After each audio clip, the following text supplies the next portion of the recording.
et 20 € le kilo. Voilà, des bonnes choses pour les fêtes, mais aussi de très vieilles traditions sans lesquelles Noël ne serait pas Noël. Hommage aujourd'hui aux centeniers. Il en reste une centaine et on y est toujours très attaché, notamment en Provence, avec une centenière à Roquevert, dans les Bouches-du-Rhône, à Axel Béraud et Philippe Fontalba. Devant ces regards rieurs, ces visages expressifs, l'on se dirait presque qu'il ne leur manque que la parole. Ces santons à l'allure typiquement provençale prennent vie ici, au cœur des paysages de Marcel Pagnol. Derrière ces murs, Lise Berger les fait naître à partir de terre glaise. Et je represse. Il faut d'abord presser la terre plusieurs fois pour qu'elle épouse parfaitement la forme du moule. Et en quelques minutes seulement, le visage apparaît. On les tire, on lui donne la forme, voilà.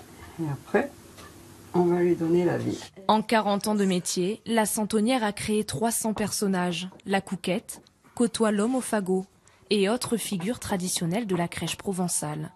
Une fois sorti du moule, chaque buste est soigneusement sculpté. Maintenant, on va lui donner vie, on va lui ouvrir les narines, on va lui faire sortir un petit peu les oreilles.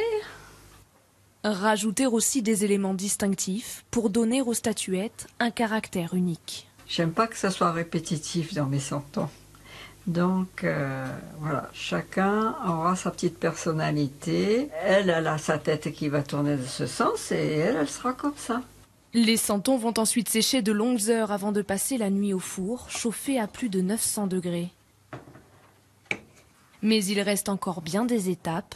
Chacune demande de la patience et surtout beaucoup de minutie. C'est le travail le plus délicat. L'artisan devient alors un artiste. Quand j'ai été aux Beaux-Arts, j'ai fait aussi de la restauration d'église, donc j'ai appris à peindre les Vierges, les Saint-Joseph. Donc ça m'a donné, sur mes santons, ce côté réaliste. Reste à assembler les différentes parties du corps, avec du fil, de la mousse et du scotch. Lise Berger réalise des santons de 30 cm, bien plus grands que les plus courants. Et comme une couturière, elle habille ses créations. Ce métier, ancestral, réunit toutes ses passions.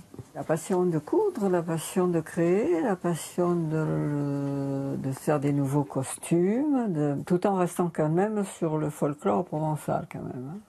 Le résultat est empreint de réalisme. La finesse des traits, la qualité du savoir-faire a fait la réputation de la centenière. Et pour que cet art perdure, elle a transmis sa passion à sa fille. Je t'emmène 200 ans. Toutes deux partagent le même atelier, le même chalet à la foire d'Aubagne, mais Colette, elle, réalise de petits santons.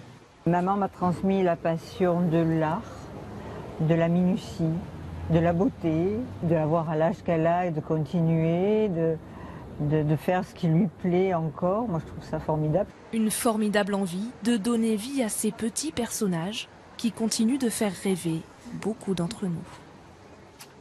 Quel merveilleux savoir-faire, en tout cas, on voulait vous le montrer une nouvelle fois.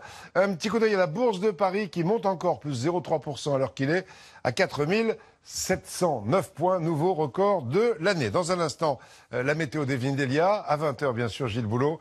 Et nous, on va terminer ce journal avec notre beau sapin, là où on l'a commencé, à Lyon, où on va ouvrir aujourd'hui notre petite fenêtre du calendrier de l'Avent pour voir encore quelques images d'Éric Nappi sur la fête des Lumières qui commence ce soir. Bonne fête des Lumières, bon après-midi, à demain.